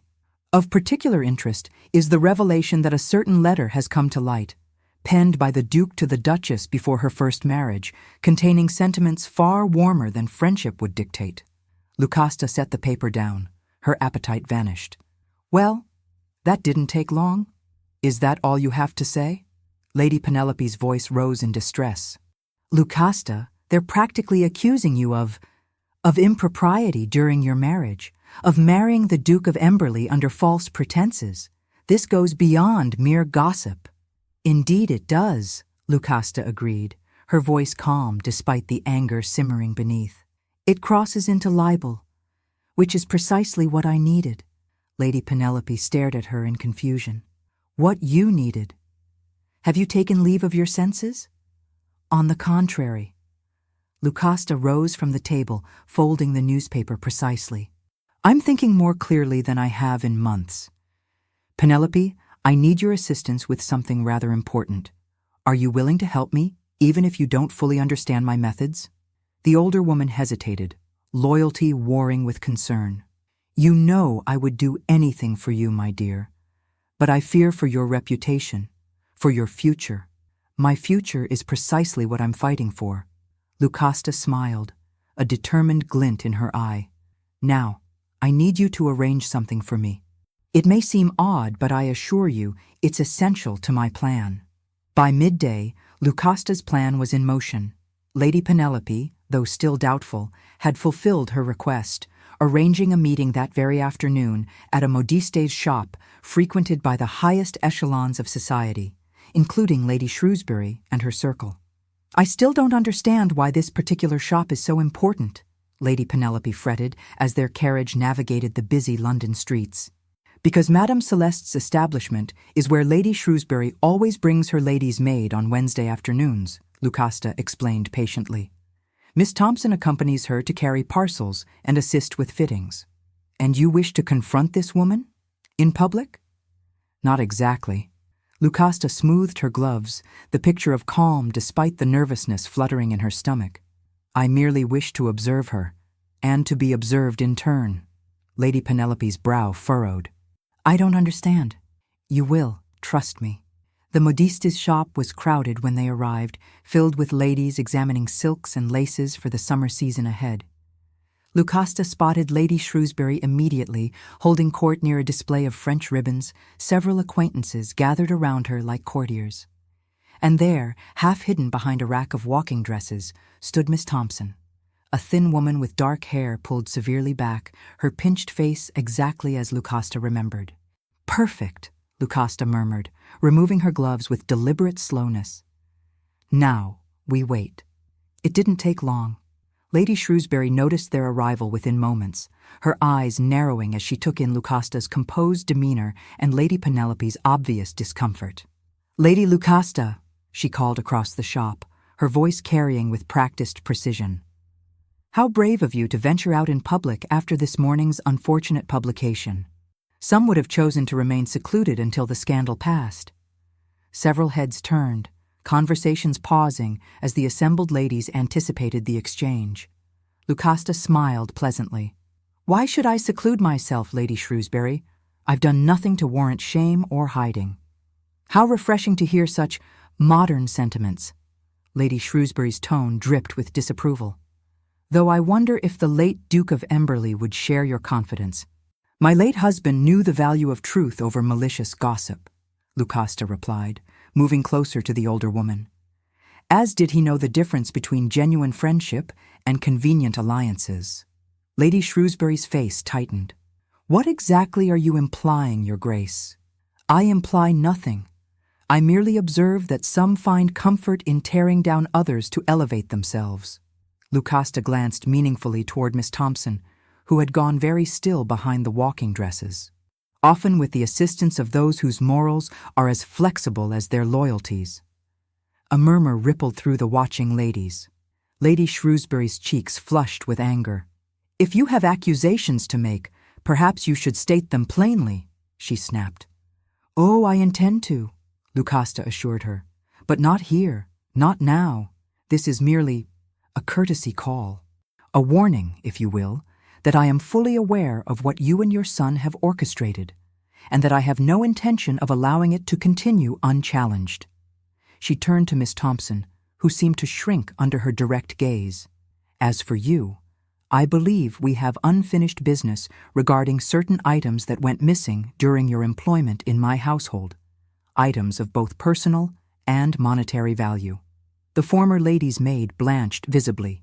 Your Grace, I don't know what you— Save your denials, Miss Thompson. They waste both our time. Lucasta's voice remained pleasant, but steel underlay each word. You'll hear from my solicitors soon enough. With that, she turned back to Lady Penelope, who stared at her with a mixture of horror and admiration. I believe we've seen all we need to here, Penelope. Shall we continue to Bond Street? I find myself in need of fresh air. They departed the modiste's shop with every eye following them, whispers erupting in their wake. In the carriage, Lady Penelope finally found her voice. Lucasta, I've never seen you speak so boldly. What possessed you? Lucasta gazed out the carriage window, watching London pass by. Necessity, Penelope, and the realization that I've spent too long allowing others to dictate the terms of my existence. But to challenge Lady Shrewsbury so openly, and that business about solicitors, was not merely for show. Lucasta turned to her friend, expression serious. I've already consulted with the Duke of Emberley's former solicitor. He believes we have grounds for a libel case against both Lady Shrewsbury and the gossip sheet that published this morning's article. Good Lord. Lady Penelope sank back against the carriage cushions. You're actually going to take them to court? If necessary. Though I suspect the threat alone may prove sufficient. A smile curved Lucasta's lips. Particularly after the next phase of my plan unfolds. There's more? Much more. Lucasta patted her friend's hand reassuringly. But you needn't worry yourself with the details. Just know that by this time tomorrow, the Tun will have an entirely new perspective on the relationship between the Duke of Westmoreland and myself. Lady Penelope studied her with newfound respect. You've changed, Lucasta. There's a determination about you that I haven't seen before. Not changed, Lucasta corrected gently. Remembered. I've remembered who I was before society's expectations, and my own fears confined me to a role I was never meant to play. The carriage turned onto Bond Street, joining the afternoon parade of fashionable conveyances. Lucasta leaned forward slightly, searching the crowded thoroughfare until she spotted what she sought. Or rather, whom. Arthur stood outside a bookshop, engaged in conversation with two gentlemen Lucasta recognized from Parliament circles. As their carriage approached, he glanced up, their eyes meeting briefly across the bustling street. No acknowledgement passed between them, no gesture or nod. But something in his gaze, a warmth, a certainty, told Lucasta that their plan proceeded apace on his end as well. Marry me, Lucy. His proposal from the previous night echoed in her mind once more. Not a solution to scandal, but a declaration of feelings long held and never dimmed despite separation and misunderstanding. Did she love him? The question had haunted her through a sleepless night. Childhood affection had certainly evolved into something deeper over the years, but was it love? The kind of love that sustained a marriage, that weather storms both public and private? She didn't know, not with certainty. But she was beginning to believe she wanted the chance to find out. Take me home, Penelope, she said suddenly. I have letters to write before this evening's engagement. This evening? But you haven't accepted any invitations for tonight. Lucasta's smile held secrets she wasn't yet ready to share. Nevertheless, I have an important engagement, one that may well determine the course of my future. As their carriage continued down Bond Street, Lucasta glanced back once more. Arthur still stood outside the bookshop, but now he watched their carriage openly, something in his stance suggesting both patience and anticipation. Wait for me, she thought, though she knew he couldn't hear. Just a little longer, and we'll face whatever comes next, together. The game they played was dangerous, risking reputations and hearts alike. But for the first time since Arthur's return, Lucasta felt truly alive, awakened from the half-slumber that had claimed her since his departure a year ago. Whatever the outcome, she would never return to that twilight existence. Of that, at least, she was certain. Twilight descended over London, painting the sky in shades of violet and amber as Lucasta's carriage rolled to a stop before a modest townhouse on the fringes of Mayfair.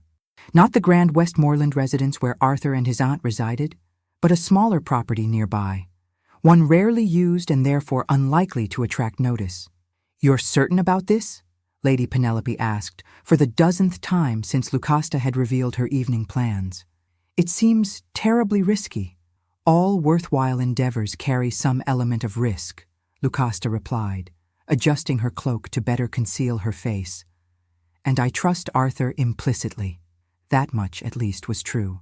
Whatever doubts clouded her heart regarding his proposal, Lucasta harbored no uncertainty about Arthur's honor or his intentions. They had formulated this part of their plan together during a carefully orchestrated, accidental meeting in Hyde Park that afternoon, a brief exchange of words while their respective companions had been distracted by a passing military procession. "Remember," she said to Lady Penelope as the carriage door opened, "tell no one where I've gone. If asked, you believe me to be suffering a megrim and retired early." Lady Penelope nodded, though anxiety lined her features. "And you'll return before midnight?" "Well before. This shouldn't take long." Lucasta squeezed her friend's hand. "Courage, Penelope. By tomorrow, everything will be resolved, one way or another." With that promise hanging between them, Lucasta descended from the carriage, her hood pulled forward to shadow her face. The carriage pulled away immediately, as instructed, leaving her alone before the townhouse door. Before she could knock, the door swung inward, revealing Arthur himself rather than a servant. "You came," he said softly, relief evident in his voice. "I said I would." She stepped past him into a modest entrance hall, waiting until he had closed and locked the door before lowering her hood. "Is everything prepared?" "Just as we discussed." Arthur gestured toward a doorway that led deeper into the house. "They're waiting in the study, including our unexpected ally." Lucasta raised an eyebrow. "You managed to convince her, then?" "With surprising ease, once certain financial arrangements were mentioned." A smile touched his lips. "It seems loyalty to the Shrewsburys extends only as far as their purse strings. How mercenary. And convenient." "Indeed." He hesitated, searching her face. "Lucy, before we proceed, are you absolutely certain about this course of action? Once taken, it cannot be undone." Lucasta met his gaze steadily. "I've never been more certain of anything in my life." Something in her tone must have convinced him, for he nodded once. "Decision made. Then let us finish this game, once and for all." He offered his arm, and she placed her hand upon it with the ease of long familiarity. Together they moved through the townhouse to a study at its rear, warm with lamplight and the glow of a small fire against the evening chill. 3 people awaited them. Lady Catherine, looking formidable despite her diminutive stature, a grave, middle-aged gentleman Lucasta recognized as Arthur's solicitor, Mr. Winters, and a thin woman who rose nervously from her chair at their entrance. Miss Thompson. "Your Grace," the former lady's maid curtsied deeply, her eyes darting between Lucasta and Arthur. I've come as requested." "So I see." Lucasta removed her cloak, handing it to Arthur before taking a seat opposite Miss Thompson. "And brought what was asked of you?" The woman nodded, reaching into a reticule at her side to withdraw a folded piece of paper, yellowed slightly with age. "The letter, as promised. I've not shown it to anyone else, despite what Lady Shrewsbury may claim." "A convenient assertion," Lady Catherine snorted from her position by the fireplace. "Given the circumstances." Miss Thompson flushed. "It's the truth, my lady. I was instructed to intercept any correspondence from His Grace to Her Grace during my employment. When this letter came into my possession, I was to deliver it directly to Lord Shrewsbury." "Who paid you handsomely for your treachery, no doubt," Arthur said, his voice cold. 5 guineas, Miss Thompson admitted, head bowed. "And the promise of a position in the Shrewsbury household when my employment with Her Grace concluded." Lucasta studied the woman who had altered the course of so many lives with one act of betrayal. "Did you read it? The letter?" Miss Thompson hesitated, then nodded. "Yes, Your Grace. Lord Shrewsbury insisted I tell him its contents before surrendering it." And yet you claim it hasn't been shown to others? The physical letter, no. But, Miss Thompson swallowed visibly. Lord Shrewsbury has described its contents to select individuals, including his mother. Who then took it upon herself to spread those descriptions throughout London drawing rooms? Lucasta finished, with embellishments designed to cast both the Duke and myself in the worst possible light. Yes, Your Grace. Arthur moved to stand beside Lucasta's chair, his presence a solid comfort at her back. You realize, Miss Thompson, that your actions constitute theft of private correspondence, a criminal offense. The former lady's maid paled. I didn't think of it that way, Your Grace. I was merely following orders. A convenient excuse for unconscionable behavior, Lady Catherine remarked acidly. Mr. Winters cleared his throat. If I may, Your Grace, I've prepared the documents we discussed. He withdrew several papers from a leather portfolio, arranging them on a small table before Miss Thompson. What is this? She asked, eyeing the documents warily. Your salvation, Lucasta said simply, or your ruin. The choice is yours. Mr. Winters adjusted his spectacles. This first document is a sworn statement admitting to your theft of His Grace's letter and your subsequent collusion with Lord Shrewsbury to use said letter in a campaign to damage their Graces' reputations. Miss Thompson's eyes widened in alarm. You expect me to confess to criminal acts? I'll be arrested. Only if we choose to pursue legal action, Arthur said calmly. Which brings us to the second document, a legally binding agreement that, in exchange for your signed confession and future testimony should it be required, no charges will be brought against you. Provided, Lucasta added, you also agree to the terms in the third document, your immediate resignation from the Shrewsbury household and departure from London within 3 days. Miss Thompson stared at the papers before her, conflict evident in her expression. And if I refuse? Then Mr. Winters will take the evidence we already possess, including testimony from other servants in my household who witnessed Lord Shrewsbury bribing you, directly to the magistrate. Lucasta's voice remained gentle despite the steel beneath her words. The choice is yours, but I advise you to choose wisely. The Shrewsburys will not protect you once your usefulness to them ends. Silence fell over the study, broken only by the soft crackle of the fire and Miss Thompson's increasingly ragged breathing as she contemplated her options. Finally, she reached for the quill Mr. Winters offered. I'll sign. Relief washed through Lucasta, though she maintained her composed exterior. One piece of their plan successfully executed. Now for the next. While Miss Thompson signed the documents under Mr. Winters' watchful eye, Lucasta turned her attention to the letter that had started it all, the missive that had never reached her, the words Arthur had written over a year ago when hope still filled his heart. She made no move to take it, though it lay tantalizingly close on the table between them. Once Miss Thompson has completed the documents, Arthur said quietly, following her gaze, the letter is yours, to read or to burn as you wish. And if I choose not to read it, Lucasta asked, equally soft. If I prefer to hear its contents from the author himself? Something flickered in his eyes, hope, perhaps, or uncertainty. Then I would honor that preference, though I warn you, I may not remember every word exactly as written. The sentiment matters more than the precise phrasing, she replied, her heart quickening as she acknowledged the truth of her own words. The sentiment. The feelings that had prompted Arthur to write in the first place, feelings he claimed remained unchanged despite all that had occurred between them. Feelings she was beginning to recognize mirrored in her own heart. Miss Thompson's signing concluded with Mr. Winters's satisfied nod. The solicitor gathered the documents, securing them in his portfolio before addressing the former lady's maid. A copy of our agreement will be delivered to your lodgings tomorrow. I suggest you begin making arrangements for your departure immediately. Yes, sir. Miss Thompson rose, casting one last glance at Lucasta. Your Grace, I am truly sorry for the pain my actions caused. Lucasta studied the woman who had betrayed her trust so completely. Are you sorry for the act itself, Miss Thompson, or merely for being caught? The former lady's maid flushed. Both, if I'm honest. At least honesty comes easily to you now, when the consequences of further lies are clear."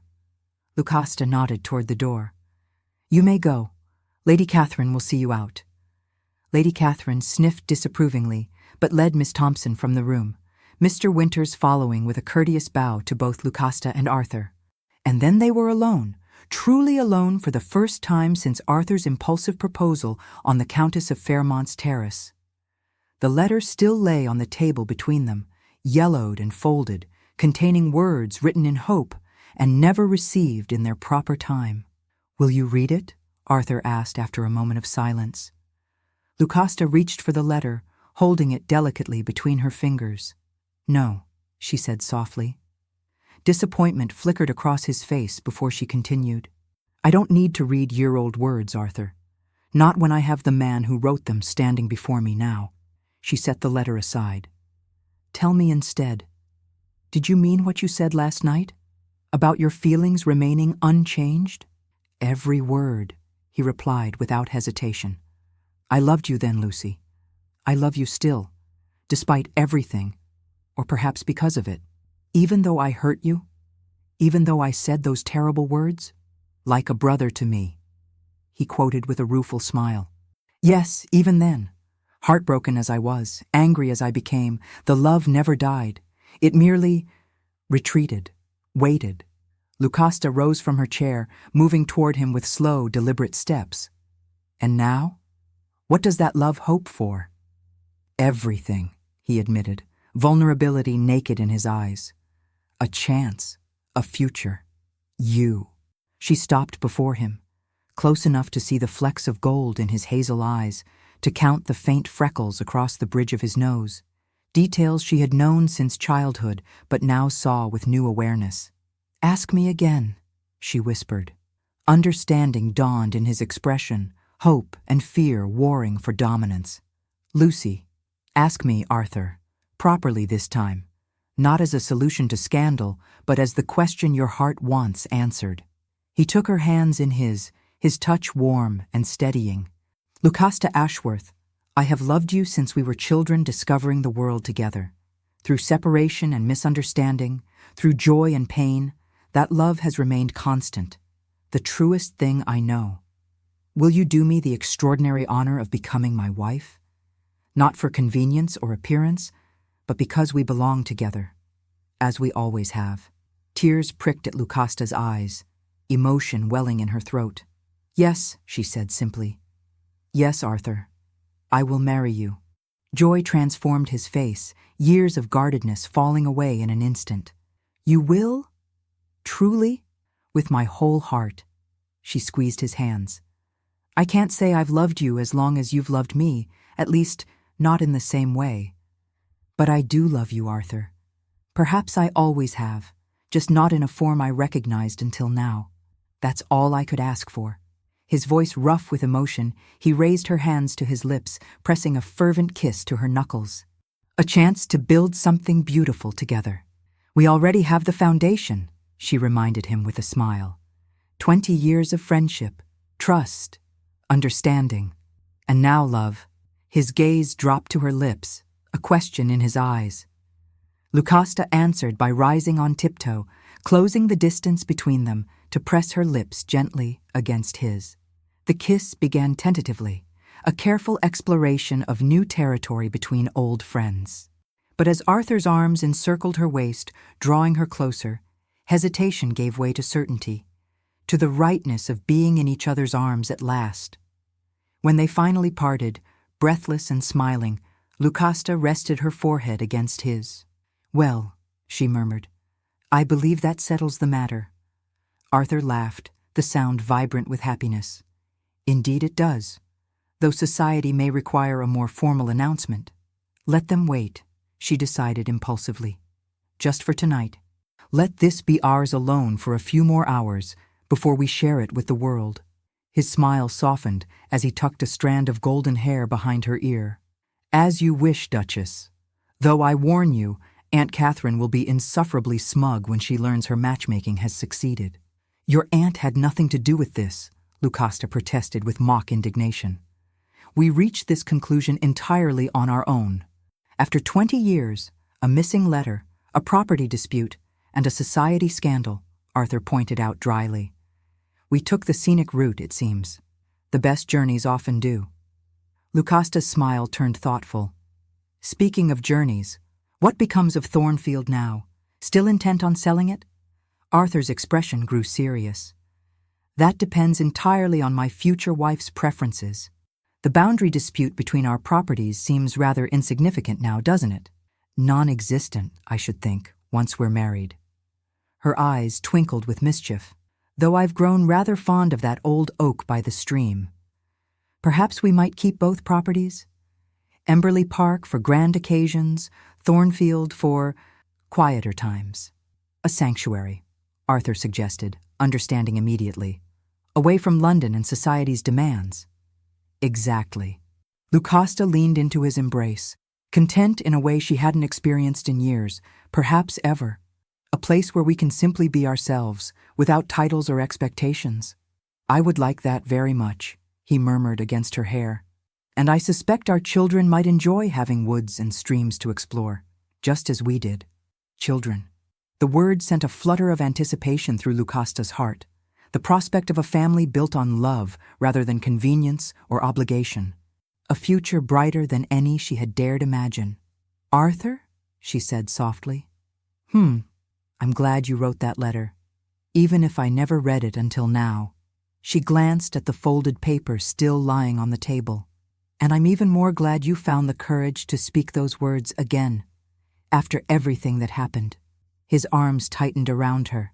Some truths are worth repeating, no matter how much time passes. Outside the study windows, night had fully claimed London, stars emerging in the clear sky above. But within the warm circle of Arthur's embrace, Lucasta found herself looking not at darkness, but at light. The dawn of a future where love, so long silent, could finally find its voice. A future where the boy who had been like a brother became the man she would love for the rest of her days. 1 year later, the oak tree by the stream had witnessed many moments between Arthur and Lucasta over the decades. Childhood games, adolescent confidences, the carving of initials into ageless bark. Today, it bore witness to something new. A small, intimate gathering celebrating the christening of their firstborn child. She has your eyes, Arthur murmured, gazing down at the infant cradled in Lucasta's arms. Though I fear she may have inherited my stubborn disposition. Heaven help us all if that's true, Lucasta replied with a smile, adjusting the elaborate christening gown that had adorned generations of Westmoreland heirs. One stubborn Blackwood in the family is quite enough. Lady Catherine snorted from her seat beneath the oak's spreading branches. Pot kettle, my dear. You're every bit as obstinate as my nephew, which is precisely why you suit each other so well. Lady Penelope, now a frequent and welcome visitor to the country estates, sighed happily. Little Lady Catherine is perfect, regardless of whose temperament she inherits, though I still think she favors her mother. As she should, Arthur declared loyally. There's no finer model of beauty or character. Lucasta felt warmth rise to her cheeks, despite a year of marriage to a man who never hesitated to express his admiration. You're both hopelessly biased, she told her husband and his aunt, though I appreciate the sentiment. The small gathering, just family and a few close friends, had dispersed from the formal ceremony at the local church to this more intimate celebration on the grounds that straddled Emberley Park and Thornfield. The boundary dispute that had initially brought Arthur and Lucasta back into each other's orbits had been resolved in the simplest way possible.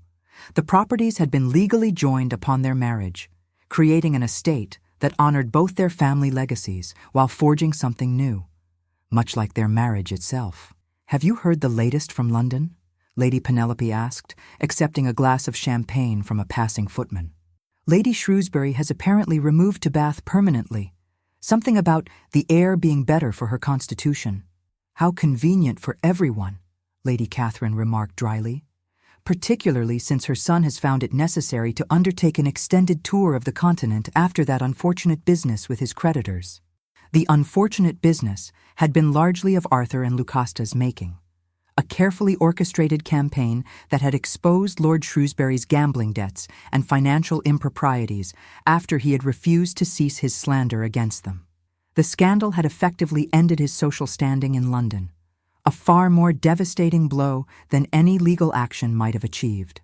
"I bear them no ill will," Lucasta said, surprising even herself with the sincerity of the statement. "Without their meddling, who knows how long Arthur and I might have continued circling each other without acknowledging what was in our hearts." Arthur, seated beside her on a blanket spread beneath the oak, took her free hand in his. "I prefer to think we would have found our way here eventually. Some connections are simply too strong to be denied forever." "How charmingly romantic you've become, nephew," Lady Catherine observed with a twinkle in her eye. "Marriage agrees with you." "As does fatherhood," Lady Penelope added, smiling at the protective way Arthur positioned himself beside his wife and child. Little Catherine chose that moment to awaken, her tiny fists waving as her eyes, indeed the same hazel as her father's, blinked up at the dappled sunlight filtering through oak leaves above. "She approves of our choice of venue," Arthur declared, gently touching his daughter's cheek. "A child of two great houses, christened beneath the tree that has stood sentinel over both. And over us," Lucasta added softly. "From children to parents in the span of a lifetime." As if recognizing the sentimentality of the moment, their daughter let out a demanding wail that sent the adults into laughter. "Strong lungs," Lady Catherine approved. "She'll need them to make herself heard in this family of strong opinions." "Speaking of which," Arthur said, rising to his feet and raising his champagne glass, "I'd like to propose a toast to my extraordinary wife who has given me the greatest gifts imaginable. Her love, her partnership, and now our beautiful daughter." "To Lucasta," the small group echoed, raising their glasses. "And," Arthur continued, his gaze softening as it met hers, "to second chances, to letters written but never read, to misunderstandings overcome, and to love that waited patiently for its moment to be heard." "To second chances," they repeated, the simple phrase carrying layers of meaning that resonated differently with each person present. As the afternoon continued, filled with conversation and laughter beneath the ancient oak, Lucasta found herself contemplating the journey that had brought them to this moment. From childhood friendship to adult estrangement, from hurt and misunderstanding to reconciliation and love. It had been a path neither direct nor easy, yet she wouldn't change a moment of it, for each step, each detour, each painful misunderstanding had been necessary to bring them here, to this perfect afternoon where the future stretched before them as bright and promising as the stream that flowed beside their oak tree, carrying their reflections onward toward horizons yet unseen. "What are you thinking?" Arthur asked quietly, noticing her contemplative expression. Lucasta smiled, leaning into his embrace as their daughter dozed peacefully in her arms. "That some stories are worth waiting for, even when the path to their conclusion seems impossible to navigate." "Especially then," he agreed, pressing a kiss to her temple. "The best stories always contain a little heartache before the happy ending. Makes the conclusion that much sweeter." As the sun began its descent toward evening, casting long golden shadows across the meadow where they sat, Lucasta gazed up at the oak tree, at the carved initials now surrounded by a heart, freshly deepened on their wedding day. L.A. and A.B. no longer separated by misunderstanding or distance or pride. United instead by a love that had always existed between them, waiting only for the right moment to be acknowledged. A love that, having finally found its voice, would never again be silenced. Thank you for joining us on this journey of love, misunderstanding, and redemption. If you enjoyed the story of Lucasta and Arthur, please subscribe to our channel for more romantic tales that warm the heart and nourish the soul. Don't forget to like this video and share it with fellow romance enthusiasts. Until next time, remember that sometimes the greatest love stories are the ones that overcome the greatest obstacles.